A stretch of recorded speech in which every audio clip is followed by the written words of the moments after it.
आता नीट पेपरफुटी प्रकरणी एक महत्त्वाची अपडेट येते। एनटीएला 10 जून पर्यंत लेखी उत्तर देण्याचे निर्देश जारी करण्यात आलेत। नीट पेपरफुटी प्रकरणी संसदीय समितीने प्रश्नावली जारी केली आहे। 2018 पासून पेपर फुटतायत का असा सवाल विचारण्यात आलाय।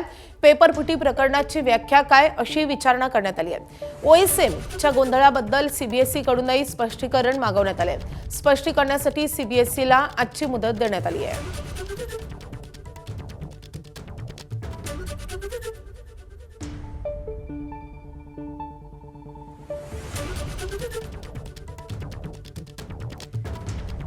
तर एनटीएला 10 जून पर्यंत लेखी उत्तर देण्याचे निर्देश जारी करण्यात आलेले आहेत। नीट पेपरफुटी प्रकरणी त्यांना संसदीय समितीने प्रश्नावली जारी केली आहे।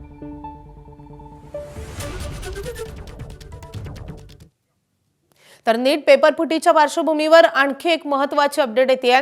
नीट फेर परीक्षेच्या तयारीसाठीही अभूतपूर्व असा बंदोबस्त ठेवण्यात येणार आहे। प्रश्नपत्रिका तयार करणाऱ्यांना लॉकडाऊन मध्ये ठेवण्यात येईल। मॉडरेटर अनुवादक यांना परीक्षेपर्यंत एकाच ठिकाणी ठेवले जाईल। पेपर काढणाऱ्या सर्वजण 21 जून पर्यंत लॉकडाऊन मध्ये राहतील। सर्वांचे मोबाईल, स्मार्ट वॉच व अन्य उपकरणे काढून घेण्यात आली आहेत। इंटरनेट उपलब्ध आहेत, पण अनेक निर्बंध लावण्यात आलेले आहेत। त्यामुळे मागच्या पेपरफुटी प्रकरणानंतर यावेळी फेर परीक्षेसाठी काही निर्बंध लादण्यात आलेले आहेत आणि खूप काळजी घेतली जाते। इंटरनेटही उपलब्ध असेल, मात्र काही निर्बंध असतील। सर्वांचे मोबाईल आणि स्मार्ट वॉच व अन्य उपकरणे देखील काढून घेण्यात आली आहेत।